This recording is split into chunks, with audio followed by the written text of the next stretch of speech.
G'day, welcome back. In today's episode, jihadis in Bankstown. They finally hit the courts, and it's a good reminder that your friendly Muslim next door might not be so friendly. We get into Jacinta Allan and her hypocrisy when it comes to what events you should go to and shouldn't go to as a member of parliament, and the Epstein files. We'll take a quick look, very quick, even though it's 3 million pages, of what is some of the most insane, satanic, and probably eye-opening documents of all time. All that and more on the Mark Perrotta Show. 5, 4, 3, 2, 1, 0. Blaster! Welcome to the Mark Perrotta Show. Before we jump into the main stories for today, we'll just do a quick crime update for the beginning of this episode. Still no update yet on the bombing suspect in Perth. No name, no details have yet been released. There are photos that are circulating online that seem to indicate his face, but no one really knows just yet. Still no update on the shootings in the central west of New South Wales either. Unfortunately, we did also hear about a double murder-suicide over in Perth. Now, this story has a little bit more gravitas to it because it seems as though the NDIS has something to do with it insofar as they pulled funding from two parents who had two very autistic children. When that funding was pulled, their finances became almost impossible, and they took the very, very wrong decision of, instead of finding a way to get help, murdering their two children and then each of them committing suicide. Now, this digs into a much larger topic, which is something that might open up over the course of the next few days. Now, there's a gentleman on X, well, two gentlemen really, Drew Pavlo and Pete Zagoulis. Now, these two guys are pretty cool, I won't lie to you. They just seem like two normal blokes who don't really have much sense of self-security because they keep putting themselves in situations where they are likely to get hurt. Now, they are currently creating an expose on the NDIS. They are going door to door on NDIS registered businesses that are currently receiving funding from the NDIS, and basically knocking on doors that seem to be fraudulent. Regular houses with multi-million-dollar cars out the front or multi-hundred-of-thousand-dollar cars out the front. There should be a documentary of some sort coming out over the next few days. If you want to follow up on that, go follow them on X. I'll drop their links down in the description for this episode. But that seems to be something really interesting, considering the fact that we have citizens who need this funding over in Perth, who have made the decision that it is better for them as a family somehow to kill their children and themselves over the fact that the NDIS is not funding them.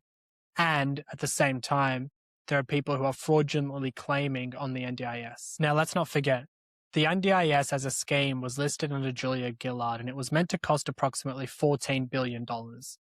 To date, it is currently costing the Australian taxpayer approximately $48 billion to keep this running. This isn't just noticeable fraud. It's not just the people who claim disability who actually don't have disability. We are speaking about NDIS providers, people who are on the NDIS who likely do not need to be on it, to the tune of $20 billion. This is a huge rort. Massive. Larger than probably anything Australia has ever seen. If what comes out starts getting picked up by the news and it gains traction, it might blow a hole into this current Labor government and the past few Labor governments. Let's get into our main topics. Now, we often say that it's not your neighborhood Muslim, right? It's the Islamists. It's the extremists. It's the crazy ones. It's the ones that you'd notice, the guys with the long beards and the headscarves and the Osama bin Laden looking types that are the ones who are more than likely going to do terror in your country as Muslims. But terror does not have to be Bondi. Terror does not have to be out in the open and that extreme. It's a news story that didn't get much traction after the first few days, but it's starting to pop back up again. Because a doctor and a nurse out of Bankstown Hospital have just been to court for the first time almost 12 months after they were outed on a social media app for saying this. Watch. You know what? Oh, shit. How are you, man? Good, how are you, my man? Pretty good. Are you a nurse, a doctor? I'm a doctor, my man. A doctor for what? In hospital. What about you? Where you from? I'm from Israel, from the Holy Land. Right. You know what? I'm gonna be really honest with you. All right. I'm gonna be really honest with you. You actually got a really, really beautiful eyes. Thank you, But man. I'm so upset that you're Israeli. Like, eventually you're gonna get killed and you're gonna go to Jahannam, inshallah. Like these pretty eyes, they should stay in this world for longer. Why do you think? Why do you think I'm gonna get killed? Because inshallah one day God will. Maybe because I served in the IDF. That's why. That's definitely the answer. Correct. That's the reason, because I served in the IDF. What's the problem with that? What's the issue with that? You killed innocent people. That's Killed? why. I was protecting my country. So you kill innocent people to protect your country. What kind of soul do you have? You have no soul. In a war, people die, as you know. No. They started the that's war. Not 1200. Who started? 57. It's okay. Your time will come. Who started? and I Who hope to started God- this war? I hope you guys. Who this is elected a piece of Hamas? shit. Who elected This Hamas? It's Palestine's country, not your Hello, country. You piece how of are you? shit. What's your name? No, none of We're listen to my talking name. politely Listen to me. here. We're One talking politely day, here. One One day, day, one day. your time will come and you will die the most horrible You death. sprayed You hate. remember We me, sprayed and I positivity. pray, We spread and I protection. want We you- spread Listen to me. peace. Listen to me. and When you your- spread when your death. time comes. How when are your you time doctors? comes, Wait. I want you to remember my I have- face. Okay, so okay. You can understand Gotcha. That you will I have die a question, the most though. disgusting death. All right, for sure. I have a question though. Yeah, I have a question. Let's say an Israeli, God I won't treat forbid, them. I won't treat them. I'll kill them. you'll kill them. So if an Israeli is in Australia and God forbid something happened to him, and he comes Not to your God forbid. hospital, I hope to God. would you kill him? Okay, you have no idea how many Israeli Khara dog came to this hospital, and I sent him to Jahannam. I For literally real? sent him to Jahannam. For real? So if just Jewish people comes there, Just think about the way that plays out. Two doctors, or a doctor and a nurse, at Bankstown Hospital. Okay? Regular people. You would never guess. You would never dream to yourself that in Australia, those words come out of someone's mouth. Think about how it plays out. It starts off, nice conversation. I'm this guy, I'm that guy. Wow, you have really nice eyes. And then, I'm so sorry that you're an Israeli. One day you're going to die soon. That's rhetoric. Okay, that's rhetoric. And then from there, it just descends so quickly.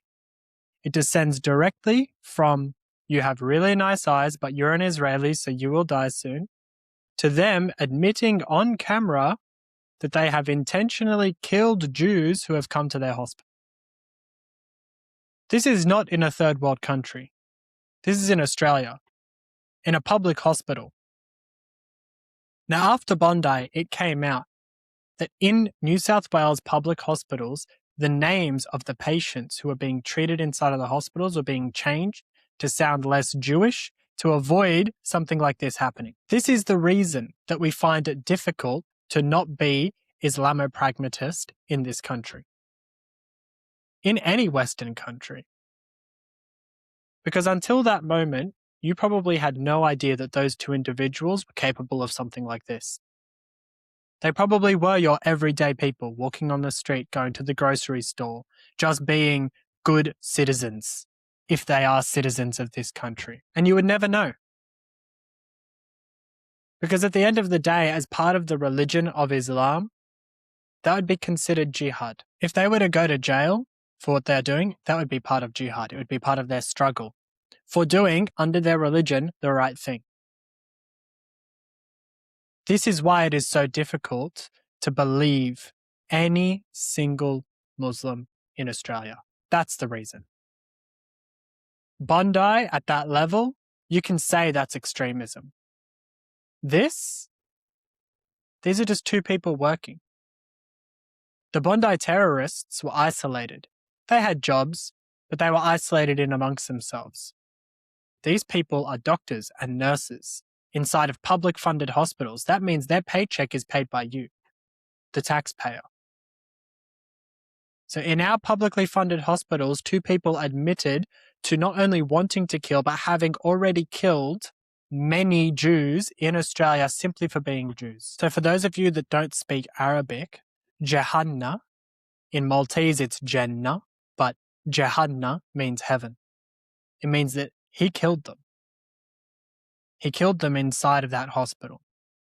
Two regular people that you would never guess.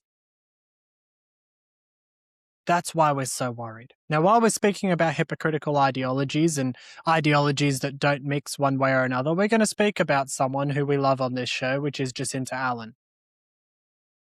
Now, I titled it, They Got the Call Out for this episode, because it seems as though there's a sudden trend. The polls have come out and One Nation is surging. Labor is losing up to 14 seats on the current polls that have come out. For those of you who have not seen the current polls, insane numbers. Labor is dropping 14 points, 14 seats in the next election from current projections. That's only going to keep getting worse from the way that I see it. Liberals and the Nationals are effectively non-existent, with the Liberals taking approximately 10 seats. And One Nation is just growing, strength on strength on strength, in every demographic. Now, people are saying it's mostly, the old people, but mostly Gen X, who are the ones who are actually voting for One Nation. And on a plurality, yes, but on a multiplicity, no. From the last election polling, Gen Z was voting for One Nation at almost less than 0% somehow. They're like stealing votes from One Nation. They're currently polling among the youth at about 12%. That's massive. Now, the youth are generally on the extremes. So you see in the Gen Z polling that One Nation at 12%, and then the Greens sit in at about 24%. And they're basically like two inverse isosceles triangles. So the way that the data works, actually, I'll just pull it up. Let's pull up the data. Here we go. So, as you can see, we'll get the actual numbers here. Gen Z, One Nation is polling now at 11%. And as you go up, it goes as an inverse triangle this way. And you look at the Greens and it goes from here and then it just shoots down to nothing. What I do find interesting is this. Gen Z's proportion of One Nation is so much higher than the baby boomers' proportion of the Greens. You would think that it would be probably the other way around by some of the policies that these people are speaking about, right? Specifically from a Greens perspective around the indigeneity of Australia. So the Indigenous angle that the Greens always take. They're always allies with the Indigenous community, who do have a very, very large respect for elders. But it's funny because the way that the policies go are always inverse. It's always the youth who have zero experience, zero responsibilities, almost no children ever, who are the ones who are voting for the Greens.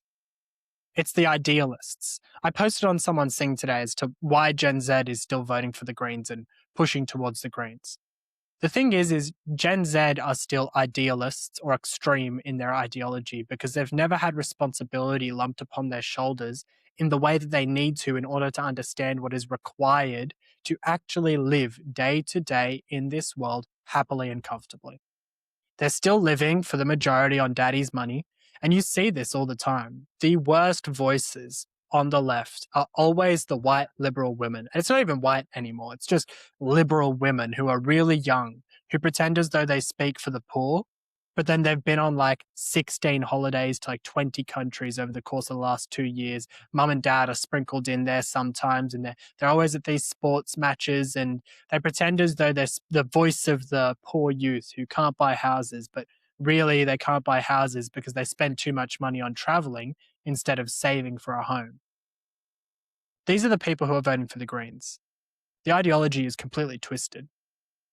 But they're idealists. The post that I made today basically just said that they're idealists with a sprinkle of a lack of responsibility with a served on a dish of never being parents, and served by a waiter that the waiter is basically just a university education. As a general rule of thumb, that's the sort of person who votes for the Greens. Young, inexperienced, unknowledgeable, and has zero understanding of history because the ideology is entirely communist. But what is interesting is how many people from Gen Z are now shifting towards one nation. And I would bet any money that most of them are not young men. I would say that most of them are likely young women. Young women in this country do not feel safe. I just had one of the listeners on the show who constantly comments on the YouTube portion of the show that the bashing and the rape and the leaving for dead that happened about 2 kilometers away from her home yesterday. Do you know how insane that is? Do you know how terrifying that is? That I'm 1 degree of separation away from someone who was 2 kilometers away from someone who got bashed, raped, and left for dead in a river.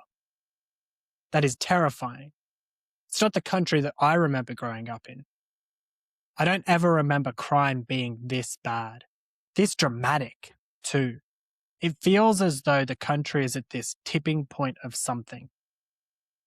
Good news on the crime front is this. The good news is that New South Wales has just introduced legislation to stop good behaviour or previous good character from weighing in on sentencing. It's something that we spoke about with the Tom Silvani case, where Tom Silvani was basically, he was 2 ends of the spectrum. He was given a lenient sentence because he was sad, had anxiety, and had depression. But he was also given lenience because of his good behaviour prior to the acts that he committed. Now, whether he is guilty or innocent, according to the courts, he is entirely guilty. As a consequence of that, you should be receiving the sentence that is prescribed for that. Unless you have a serious mental ailment, we are speaking Down syndrome, autism, something that is diagnosable that will actually detract from your ability to understand right and wrong, your sentence should never be reduced. Those sentences are there for a reason. It's to deter people from committing these crimes. That to me is a really, really good thing. But in the same breath, Senator Malcolm Roberts, literally yesterday, posted a video where he was discussing in the Senate openly about the fact that there was a case that had happened. He didn't name the case, and I couldn't find the details on it. But there was a case that had happened recently where effectively someone who raped a child, sexually abused a child, was given leniency by a judge because he was from a background or a culture where he did not understand that what he was doing was wrong. And so you can't play both cards, because the actual legislation and the reason behind the New South Wales legislation and trying to remove that portion of the sentencing codes is effectively because it disproportionately affects white people. Like, it's such a big problem that white people, as a general rule of thumb, are much better behaved for the majority of their lives and will make one mistake than the rest of society. So it has to go both ways. Good behavior should not be considered in sentencing. And at the same time, your previous traumas and the bad things that have happened to you in the past, unless they are directly related to the crime that you committed, should not be considered in your sentencing. Harsher penalties mean less people will commit crimes. We need to stop hearing about cases where people get let off with light sentences and start hearing about cases where people get exorbitant sentences. Sentences where you say, oh, maybe that was a bit too much. And then the next day you remember, oh yeah, he raped a kid. I'm actually going to sleep much easier tonight because I know that guy's not going to be out for 15 years instead of 4. That'll do for that. Let's move on to Jacinta Allan, because I said we were going to speak about that. Unfortunately, making these sorts of little please do's is kind of essential. I enjoy doing it just for the fun of it, but at the same time, if you want to get a message out, you need the people in your community to just comment, like, subscribe, all of the normal jargon, right? Please just take a moment and give me a hand. We need to create a culture of commentary together. And I love the messages coming in my DMs. Put it in the comments section so that everyone else can see it too. Thank you. Now, this lady is a doozy. We love her. We love her on this show. She's great. She's incredible for content. she is amazing for it. Let's listen to this clip. She's basically roasting, okay, the opposition leader, so the Liberal opposition leader, because she had accepted an invite to go to an event that was hosted by Barnaby Joyce, okay? Someone else from the opposition, who you're meant to work with, okay, against, but with, in order to run your country, run your state, run your electorate, etc. Let's take a look at this clip where she's lambasting her as if she's won some sort of victory because she didn't end up going. Watch. An opposition leader pulls out of event headlined by Barnaby Joyce after Premier accuses her of cozying up to One Nation. She shouldn't have said yes in the first place to the invitation. I mean, you just can't take this Liberal outfit, this Liberal leader seriously. If your first instinct is to rush off to a misinformation convention headlined by Barnaby Joyce and One Nation, what does that say to the rest of Victorians about whose side you're on, about what you're focused on? More focused on being out there on the extremes, denying that renewable energy is important, denying that climate change is real. Just look at this summer, the fiercest of fires, floods at Wye River, a long, long period of extreme heat. This is real and it is having an impact. And this saying yes and then saying no, you just can't take this outfit seriously. So that was Jacinta Allan, okay, lambasting the opposition for just going to an event that was hosted by Barnaby Joyce and saying that, what side are you on? She's on the Australian people's side. Guess what? Even in your electorate, even in your state, people are shifting towards One Nation. One Nation is not a party of the extremes. To be fair, it probably never has been. The rhetoric might have been extreme. Some of the conversation might have been extreme. But at least 35% of Australians today are planning on voting for One Nation. 35%. This isn't some fringe party. This is now the legitimate opposition of the current federal government and the legitimate opposition in most of the states. In the meantime, Jacinta Allan came out and posted this video. We actually showed this video on the show, I think in like episode 3 or 4, where effectively she came out and put out these statistics that people who are transgender are 15 times more likely to commit suicide than any other person. Now, this data has been debunked so many times.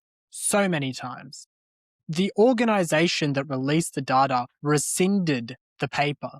They had to come out with a correction on their own data. But Jacinta Allan used this as a misinformation campaign to justify the fact that she accepted an invite to go and march at a gay pride event right after her state has just gone through one of the worst seasons when it comes to bushfires in their history. From a deaths perspective, it wasn't too bad. Thankfully, the fireys, even with their limited resources, managed to actually stifle it. But for her to come out and say, how can you go to a Barnaby Joyce campaign who is a political party leader? He's basically the deputy leader of One Nation at this point. Say, how dare you do that? But then you have the gall to go to a pride event, which is effectively people having pride in the fact that they do butt stuff.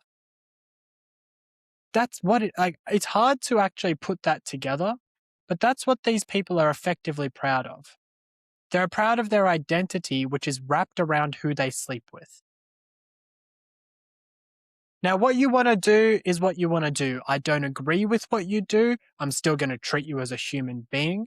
But don't come in my face and pretend like you've got to tell me, oh, look how great this is that we're doing this incredible thing. What thing are you doing? Oh, we like butt stuff. Why are you able, as the Premier, to go to this one extreme fringe group? Okay, because this wasn't like your Mardi Gras. This was just an extreme pride parade that does their extreme thing on the streets, but it's accepted by you, so you pretend like it's not extreme. But this is extreme. The levels of degeneracy that occur both at these events and within the community, the level of extreme ideology that comes out of the LGBTQ community is almost unparalleled. It's the reason that they have an unholy alliance with the Palestinian movement. because they are extreme ideologies.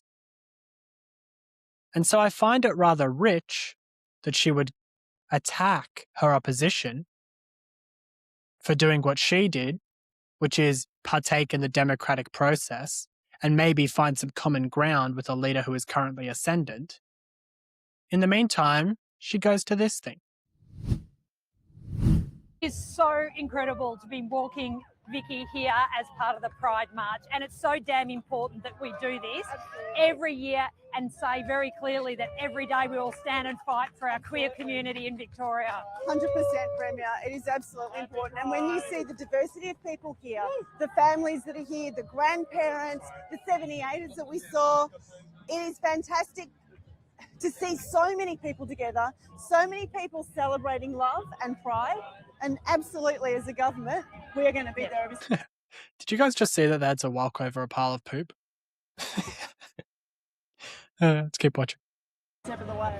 But we've got to remember, as much as today is about a celebration and an opportunity for the community to come together with allies, we've got to remember that it's more important than ever before. We've got to keep fighting. Yep. We've got to keep fighting. Happy Absolutely. Happy Pride! Happy Pride! Happy Pride! It's not okay to treat people the way some would like, to treat people, to vilify people. It's not okay. No, it's not okay. But what is, today is amazing. And let's remember, this is what Victoria is. This is what represents the best of this amazing state. Happy Pride. Happy Pride. Well, apparently the best of an entire state of Australia is the pride that they have in who they sleep with. Now, I could understand if, you're proud of your spouse. You know what I mean? If you're proud of your husband or your wife because they're great people, I understand that. But you're just proud of the fact that your husband or your wife is the same sex as you. What are you proud about? There is nothing inherently to be proud of simply for being someone who engages with someone of the same sex. It's not even a logical thought process. Why? Because we had historical crimes committed against us. So did everyone. Get over yourselves. It's not that impressive. In fact, it's kind of gross. The fact that you are proud of who you sleep with. There is a line in the sand that will be drawn at some point in time. And when the aliens come down and they come and read into the history of humanity and they hear that we did pride parades over the fact that we slept with certain people or didn't sleep with certain people, they're going to be like, what on earth was this culture? Like, if an alien was to drop down to Earth today, the first thing they would do is just take one look at Victoria and be like, no. Not a chance. Not happening. If the whole state, the best thing about the state is a gay pride parade, you've got some serious problems. Now, between Adelaide and Victoria, which are both held by Labor at this stage, Anthony Albanese has just announced $2 billion worth of funding. Jacinta Allan's posting on social media has increased by almost 400%. So when I started this segment off by saying that the call has gone out, this is what I mean. The call has gone out to rally the left and try and picket little pockets of Australian society and pin this entire schmozzle that is going on the liberal side of the conservative world, I guess you'd call it still at this stage, and pin all the problems based on the fact that they're ununified. And that does have a part to play, don't get me wrong, because the fact that we do not have a strong opposition causes issues. But with the mandate that Labor currently has from a seats perspective inside of the lower house, they're effectively useless there. Where it is a problem is in the Senate, where there is no opposition, legislation will just pass through wherever they want. But where it's good for the conservative wing is this. It allows one nation to effectively have an unimpeded run, and it forces the Liberals and the Nationals not to try and dog them, but to actually find a way to work with them. Because if they don't, they will be voted into irrelevancy at the next election. Speaking about something that is totally unirrelevant, let's get on to the final topic for today, and that is Mr. Jeffrey Epstein, if I can call him that. The Epstein files, the final drop happened. 3 million pages of documents. I'm not going to share any clips. I'm not going to look at any of the documents with you here. You can go and see them yourselves. Honestly, I suggest you don't if you want to sleep well at night, because so much of what is in there is just depraved. We're talking about instances of people openly saying that they enjoyed torture videos. Very, very vivid descriptions of sexual assaults and rapes on children up to about 9 years old from what I saw. And the amount of names in that list is next level. It's ridiculous. Now, there have been probably over 1,000 direct namings of Donald Trump, probably about 15, 16 accusations against, all of which in the side notes were debunked or uncontactable, no longer exist people. But the people on the list who are interesting are the people that we've kind of already known about for a really long time. Donald Trump's name being inside of the lists is not surprising. We spoke about this initially when the first dump happened in probably episode 1 or 2. Donald Trump's name was going to be in that list thousands of times. Why? Because the Democrat Party had control of those Epstein files for the better part of 4 years. But they never found anything, did anything, or could spin anything good enough to actually drop anything on Donald Trump's head prior to the last election. It's the main reason why I take pretty much everything that has come out within the Epstein files relating to Donald Trump specifically as a hoax. Because if there was something, it would have been released. They tried to put him in jail over made-up charges. Quite literally, they made up the legislation to actually try and put him in jail and convict him. And so this is why that almost every accusation against him was ridiculous to me. It was interesting to see Elon Musk's name in there.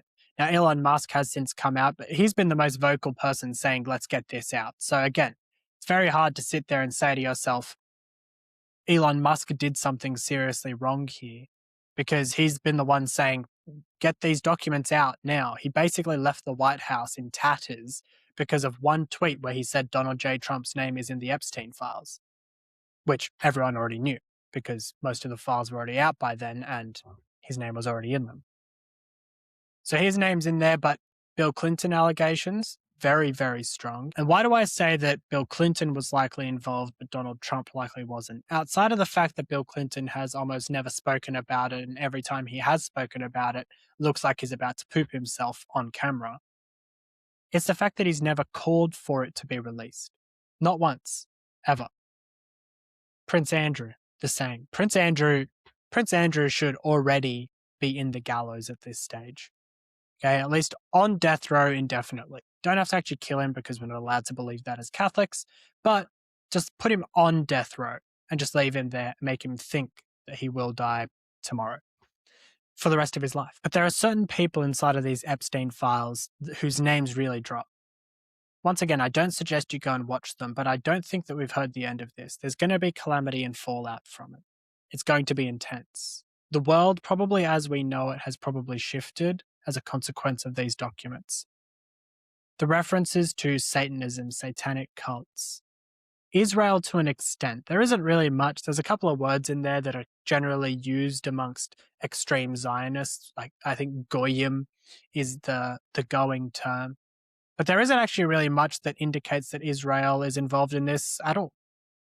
It almost disproves it to an extent. There's almost no reference to Israel or people involved within Israel within the files, at least from what I've seen online. And from what I've seen online, I mean from Candace Owens' X feed, because if there was something really good in there, she would have already dropped it about 1,000 times and claimed victory.